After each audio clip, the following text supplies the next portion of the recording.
आज आपण बनवली आहे झणझणीत कटवड्यांची रेसिपी।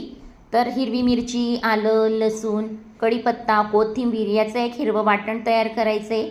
6 बटाटे उकडून सोलून घेतलेत। आता वडे बनवण्यासाठी आपल्याला कढईत तेल घालून जिरे, मोहरी, हिंग, वाटण घातले, कढीपत्ता घातलाय, चवीनुसार मीठ आणि हळद घालून छान परतून घेतले।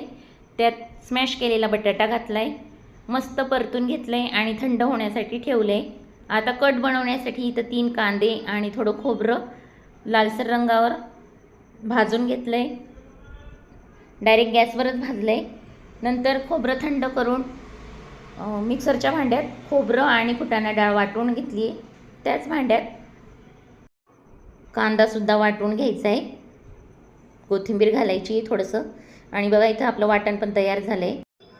वड्यांसाठी इथं 2 वाटे बेसन पीठ, पाव वाटी तांदळाचं पीठ, चवीनुसार मीठ आणि हळद घालून छान एक बॅटर तयार करून घ्यायचे। हे बाजूला ठेवून देऊया, तोपर्यंत कट करायचा। 5 पळ्या तेल घालून वाटण घातले, त्यात अर्धा चमचा आलं लसूण पेस्ट घालून बेसिक मसाले घालायचे। तर छान असे मसाले परतल्यानंतर आता पाणी घालायचे आणि हे सुद्धा आपल्याला 8 ते 10 मिनटं छान उकळून घ्यायचे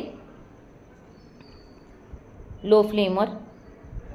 नंतर आपल्याला बटाटे वडे करायचे। वड्यांसाठी मी इथं 4 वडे तयार करून घेणार आहे। तेल तापत ठेवलं आहे।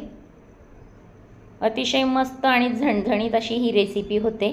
डिटेल रेसिपी पाहण्यासाठी खमंग रेसिपीज कट्टा चॅनलला भेट द्या, सबस्क्राईब करा, शेअर करा। आणि तुम्ही बघू शकता मस्त आपले हे वडेसुद्धा तयार झालेत, लालसर रंगावर तळून घेतलेत।